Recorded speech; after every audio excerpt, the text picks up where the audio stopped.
Have you ever thought of a time when maybe you got something that you really wanted? Maybe it was a promotion or a relationship or something that had quietly, I don't know, set you on fire on the inside. And the person who got it wasn't a stranger. You didn't get it, they got it. And someone you maybe knew, maybe someone you actually even loved. And inside of you, you think, oh no, there's a lot of emotions going on there. And that's the question that Jonathan's life puts in front of us today, because Jonathan was a prince. He was the son of Israel's very first king, a proven warrior, a genuinely good man of faith and ability. And he watched God choose somebody else, not just for a role he wanted, for a throne that he expected to inherit, but what he did in response to that was one of the most remarkable things in all of scriptures. It's one of my favorite stories. Jonathan is a mirror, and what it reflects back to us might seem at first uncomfortable, or it may be exactly what we need to see. The moment, M, is at a time when the kingdom of Israel is at a turning point. To understand Jonathan, you have to understand that the world he's born into, Israel has just made a dramatic transition from being the period of the judges. It was long, chaotic. It had repeated cycles of failure and faithfulness, and then failure, and then lots of warfare. Now it's made into something entirely new. It's a monarchy. The people asked for a king, and God granted their request, even though he warned them what a king would cost them. Saul, Jonathan's father, was the very first king, a striking, tall man, militarily capable, and was chosen by God. And on the surface, he looked exactly what you imagined a king would look like, right? Handsome, tall, strong, and ready to take on every fight that he needed to for his nation. But Saul's reign was largely fracturing from the inside. He had fear, impatience, jealousy, and he had a slow erosion of obedience that was eating away at him. We did a whole podcast about Saul, so you can check that one out. But what began with promises from him became later unstable and dangerous avenues that Saul went down to. And he was deteriorating the royal household that a young shepherd from Bethlehem arrived and then changed everything. Jonathan grew up expecting a certain future. He was the crown prince. He fought battles, he led troops, he proved himself in combat. He was faithful, he was loyal. He had every reason to assume that one day his father's reign would end and the throne would pass to him. That's how kingships worked back then. Pretty much how they work now. And it was how most people around him would have understood the situation as well. It wouldn't have been him thinking outside his turn. It would have been absolutely the right thing. God was picking something different. He rejected Saul, chose David, and had Samuel, the prophet, go and anoint David secretly. And Jonathan was standing directly in the space between those two realities. The son of a king being set aside, and a friend of the king who was coming. Jonathan was David's friend. And that position has to be emotionally difficult. And it put him in a very difficult position. It could have been a dangerous position. And how Jonathan stood in that space tells us everything about who he was. First of all, like I said, his identity, that's the eye in mirrors. He's a prince, a warrior, a faithful servant of God. The Bible introduces Jonathan as courageous almost before it introduces him as anything else. In 1 Samuel 14, when Saul and his armies are camped under a pomegranate tree, paralyzed by uncertainty, Jonathan slipped away with the only armor bearer that was his armor bearer, and approached the Philistine garrison alone. And he was able then to say to his companion, just before they climbed up on the enemy territory, one of the most revealing sentences in the Old Testament. He says, "Perhaps the Lord will help us, for nothing can hinder the Lord from saving, whether by many or by few." My gosh, it just reminds me of what David will say when he faces Goliath. But two men of the same heart, I think. And that sentence is a window to Jonathan's soul. He wasn't trying to be reckless. He said perhaps. He wasn't presuming that God stamped his coming attack with, nothing can stand in my way. God's with me. But he wasn't also paralyzed by fear of an obstacle in front of him, which was genuinely hundreds of warriors that would stand against him. He believed that God was not limited by numbers. He's not limited by odds, and he's not limited by the conventional military calculations of strategy. There's a faithful man whose confidence is rooted somewhere deeper than circumstance. But Jonathan's identity becomes more vivid in his friendship with David. When David came to Saul's court after killing Goliath, something happened between Jonathan and David that the scripture describes as striking. In 1 Samuel 18:1, the soul of Jonathan was knit to the soul of David. Jonathan loved him as his own soul. Knit here is this idea, you see knit things, right? It binds a line of string together, joined at the deepest level. And if you cut a string in knitting, the whole thing just falls apart, right? So this is not going to be a casual affection or an alliance for the time being. This was a covenant friendship. This is what made Jonathan's identity so significant. He was a strong man, a leader of in every different way, but he respected David so much that he twined their souls together, that they were the friends of the deepest kinds. He had every reason to be an impressive person in any room he entered, and he chose to love David, and not as like a default posture of like, well, someday he's going to be the king. I have nothing to lose. He had everything to lose.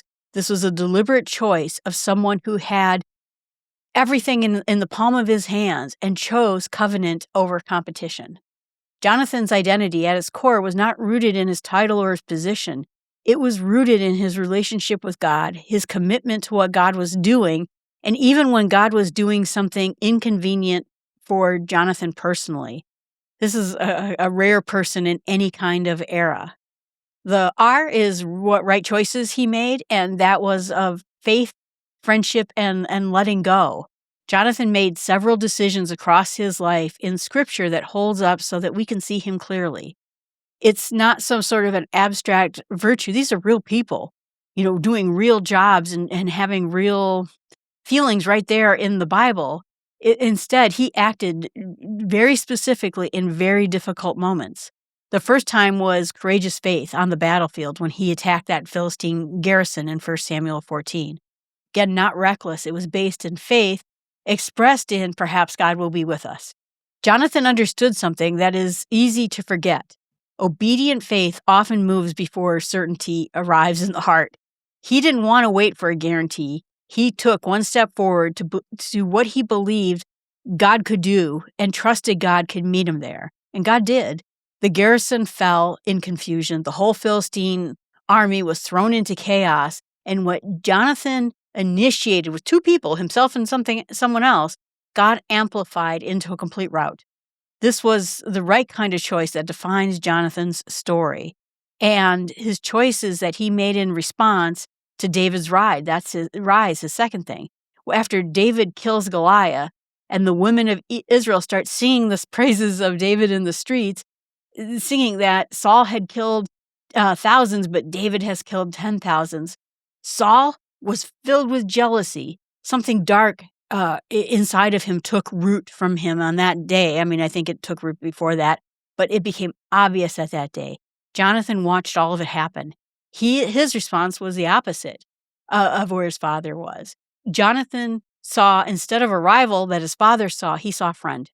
When Saul felt threatened, Jonathan felt drawn towards this covenant. And he did something profoundly symbolic. He gave David his robe, his armor, his sword, his bow, and his belt. The prince, to strip off his own royal clothing and place it on a shepherd boy, was not a casual gesture. This is something that did not happen. It was an act of recognition and an acknowledgement of whether Jonathan really understood it fully or not, that the future belongs to David. And I wanted to mention, I won't get too much into warfare, but at that time, the Israelites were not allowed to have swords. When they attacked the Philistines, they attacked them with farm implements. They were not allowed to have swords. It seems like maybe the Philistines were the ones forging the best swords and would not let Israelites have any of them. There were only 2 swords. One was with King Saul and one was with Jonathan. One was with Jonathan that Jonathan gave to David. So he is honoring the coming of a king before the kingdom even had a chance to change hands. And Jonathan, who also defended David at a great personal cost to himself. Saul went into a murderous rage towards David, and Jonathan did not stay silent to protect his own position. He confronted his father directly, argued for David's innocence, which it was true, and continued to warn David when the danger escalated. At one point, Saul's rage turned on Jonathan himself, and he hurled a spear at his own son for defending David. If you watch that TV series, which is on Apple or Amazon Prime, it's really good, by the way. You get to see this in fact. Saul, when he got enraged, he threw spears at people. And Jonathan basically absorbed that attack, not physically, but without abandoning his commitment to what's right. It didn't scare him away. Then Jonathan made quietly what may be the most extraordinary choice of all. In 1 Samuel 23, when they were in a forest while David was fleeing for his life, Jonathan sought him out, and he strengthened his hand in God. A beautiful phrase meaning he helped David find his footing in faith when David's own strength was flagging. Jonathan said something remarkable, that David would be king over all of Israel and that he himself would stand beside him. He would surrender his own claim to the throne, which he could have claimed, which he could have killed David right then and there and taken it. He instead released from the future that he might have imagined himself as king, and instead he did it in a way that blessed the man who was going to be the king. In a very human way, he gave that acceptance of what the future looked like. Very few people do that gracefully, and most of us wouldn't do that at all. Some of the things, I guess, that would be risks or wrongs, if you spell it with an R as a second R in mirrors. At the edge of this, Jonathan was genuinely a noble character in the scripture. He does not have any sort of moral dramatic failings. He is marked, unlike David or Samson or all the people that we sort of look at people and say, yeah, they were good characters, but they did horrible, horrible things. He doesn't do that.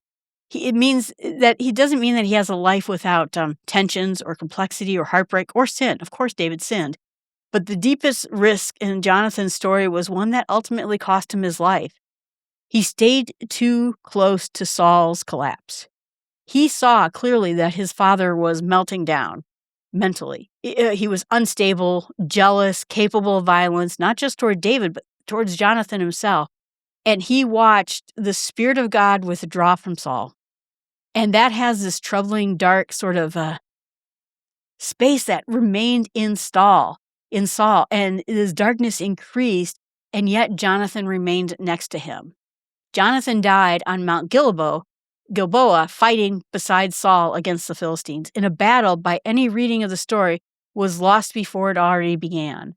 The prophet Samuel was now dead. God stopped answering Saul. The kingdom was already David's in every way except for a formal declaration, and yet Jonathan was there standing next to Saul while history was turning right there. And he caught the collapse of Saul's reign head on. He was unable to save it. He could not save something that was already determined. Was it wrong for Jonathan to stay? Scripture doesn't say that. Some readers look at his loyalty to his father as honorable, down to his very last breath. A son who would not abandon his father even to ruin. Others see it as a recognizing the truth and that he couldn't fully step out of his old order and begin this new one. Should he have just left and gone by David's side and started this new kingdom with David? We don't know. Things to ask when we get to heaven, I'm sure, but both readings are probably partially right. Jonathan lived in the painful middle, divided with loyalties, loving David, honoring his father. never fully resolving the tension between the two, maybe thinking he didn't have to. What Jonathan's life makes clear is something that is easy to miss, that doing the right thing doesn't protect you from grief. Righteousness is sometimes emotionally exhausting. A person can make a faithful choice and still find themselves standing in the rubble of the creation from someone they loved. Jonathan's tragedy is not a punishment for failure. It simply was a cost of living inside this broken, complicated world. The cost of Scripture does not minimize or explain those kinds of things away. It just happens at time. Jonathan, who carries the weight of a friendship that in the end, distance and circumstances, made it harder to sustain. He and David parted with weeping and a covenant oath that they have never seemed to have lived in the same place again. The intimacy of their friendship is real, but it could not survive the political reality of what was coming. And that kind of grief, loving someone so deeply, watching the shape of that relationship change, is something that a lot of us know firsthand. The ongoing message in Jonathan's story is faithfulness without the crown. I think that's the single lasting truth that rises from Jonathan's life, is that you don't have to be the center of the story to be faithful.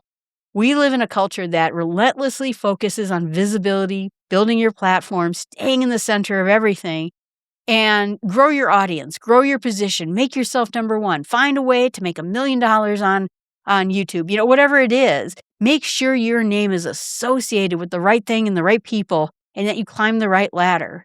The assumption underneath all of that is that a life that matters is only one that is widely seen. If we don't become popular or viral on YouTube or in social media, what good is our life? But Jonathan's life pushes back at that and says that you can have quiet force. Jonathan was gifted. He was brave, a genuinely faithful person with real capacity to follow God. And God did not call him to the center of the story. He called him to strengthen the person who was called to that position. Jonathan's greatness was expressed not in seizing what might have been claimed in his crown, but releasing it in a way that blessed somebody else's calling rather than resentfully withdrawing from it. He was Saul's son, and he could have reacted in a lot of ways, and he didn't do any of that. There's kind of a faithfulness that doesn't look impressive from the outside, but it shows up with consistency. It strengthens other people's courage when their courage run low. It speaks truth even when the truth is costly. It honors the covenant when convenience would excuse breaking it. Boy, this is super hard. I should just break this thing. It lets go of entitlement without any kind of bitterness. And that's the kind of faithfulness that isn't glamorous, won't get you 1 million views on YouTube, but Scripture takes it seriously. God takes it seriously. Jonathan's life is evidence that it matters deeply in the kingdom of God. Jonathan's story also carries the word for anyone who's ever struggled with comparison. Saul saw David and felt his worth shrink. Jonathan saw David and felt his love expand. The difference between those two responses was not, a talent or position or, based on anything that each of them had to lose. The difference was that each of them were rooted into their identity. Saul's identity was with his throne. And when his throne was threatened, he fell apart. Jonathan's identity was in his relationship with God. And that gave him freedom to love someone who, by the world's measure, was going to replace him. Jonathan also points to a quiet and partial way that something greater than himself. He was the prince who laid down his privileges of position to protect and honor a beloved friend. He bore the personal costs for the sake of a covenant loyalty. He strengthened someone else at his own expense. And that pattern we see in the faint reflection of the one who would come later. He's not just laying down his own privilege, but laying down his life. Jonathan reflects the beauty of sacrificial friendship, and Jesus fully completes that picture for all infinity, too. When we look at that mirror, the last R, as a reflection, Jonathan's story asks us to take a look at ourselves honestly. Not to look at him, but to look back at us. The first question is the hardest one. What happens when someone else succeeds when you thought maybe you would? Not a stranger, but someone in your world, a colleague or a sibling or a friend in ministry or someone, in your church or in your company. What happens in your chest when they get the opportunity you wanted? The recognition that you hoped for, the future that you assumed was going to be yours. Do you find yourself becoming like Saul and quietly being measuring and resentful and managing, rage inside your heart? Or is it like Jonathan, who found a way to celebrate it, support it, and then stay believing in God? The gap between those two responses is worth sitting with. Envy is one of the most socially concealed sins in Christianity because it wears so many respectable disguises. It looks like discernment. I would not have picked that person. It looks like concern. I can see that person, was picked, but, it looks like healthy ambition. Gosh, I'm up and coming in this company and I know that I'm worth something big. And underneath all that, mass is simply this. I wanted what they have, and I'm not at peace with them having it. Jonathan's life does not condemn that feeling, but it invites us to open it up and name it and then ask God to do something different with it. The second question that Jonathan's life raises is about friendship. Not acquaintances or networking or social climbing, but the kind of friendship where your soul is actually knit to another person, where you speak truth even when it costs you, when you show up in the forest, when someone needs their soul strengthened in God. Many adults ache quietly for that kind of friendship and don't have any idea how to find it or build it. Jonathan's story is worth reflecting on because it's not just an ideal to admire or a practice to consider. Who are you strengthening? Who knows that you will tell them the truth even when it hurts? Who would you defend even if it cost you pressure or cost you in your life? And then the third question, maybe the most personal of all, what throne are you holding on to? Most of us have one kind of throne, and it might not be a literal crown and throne, but there's something there, a future we imagined, something we expected to have happen to us, a role, a promotion, a certain kind of house. Some version of your life was supposed to happen, and that you've been carrying it throughout your entire life, feeling as if it belonged to you already. Jonathan teaches us that releasing those things, offering it honestly to God rather than clinging on to it or mourning it endlessly, is not a defeat. It's the beginning of freedom from that kind of competition and that kind of entitlement that can never give us real hope or life in any sort of way.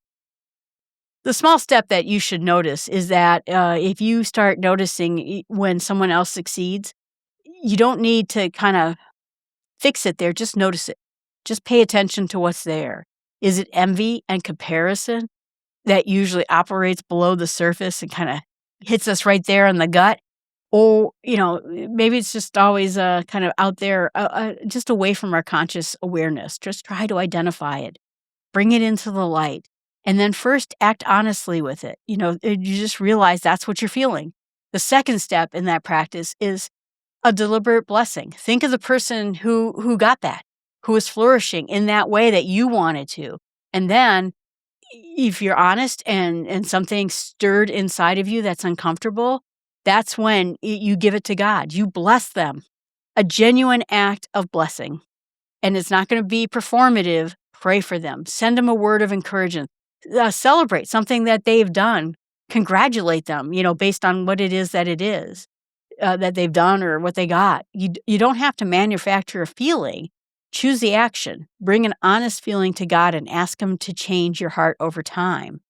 The third step is to invest in just one relationship with real intentionality. Jonathan didn't happen into his covenant with David. He chose it. And he expressed it and he renewed it even when it was under pressure. Think about the one relationship in your life that deserves more of your honest attention, your truth-telling, you showing up and being present in that relationship. What would it look like to strengthen that relationship together? And what would it look like to strengthen that person? in God's heart that week. The fourth step is that if you have the courage for it, is to name your throne and offer that to God. Not dramatically and not publicly, right? But you want to, an honest, private conversation with God. Tell him the thing that you've been holding on to, what you've been quietly resentful about not having, what you've been measuring yourself against, and asking him to make your life enough. Ask him to root out this identity somewhere where it doesn't collapse you, where you have the real throne. What is the real thing before you? Hopefully it's the throne of God that's sitting there, that you'll someday face Jesus on that throne of God, and he will find you one of his own children.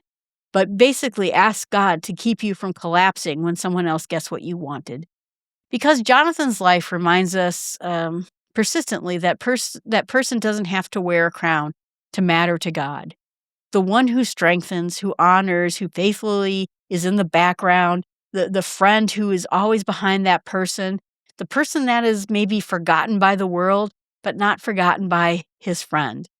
God saw who Jonathan was in that forest, and holding his friend's hand while Jonathan's own throne passed to somebody else. He sees you too. There's one more moment in Jonathan's story that's worth carrying, is that when David heard that Jonathan had died on Mount Gilboa, he composed a lament, one of the most beautiful pieces of grief poetry in the entire scripture. He called Jonathan a brother to him and said, "I grieve for you, Jonathan, my brother.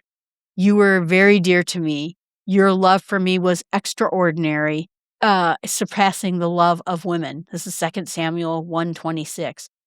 God placed Jonathan in David's heart. Jonathan's life left a mark in David's heart. He didn't have a throne. He didn't have a crown, but he was in David's heart. And David lamented him, grieved for him. And that has been read over 3,000 years. What faithful love does is it remembers in that way. It outlasts title, it outlasts circumstances, and it outlasts even death itself.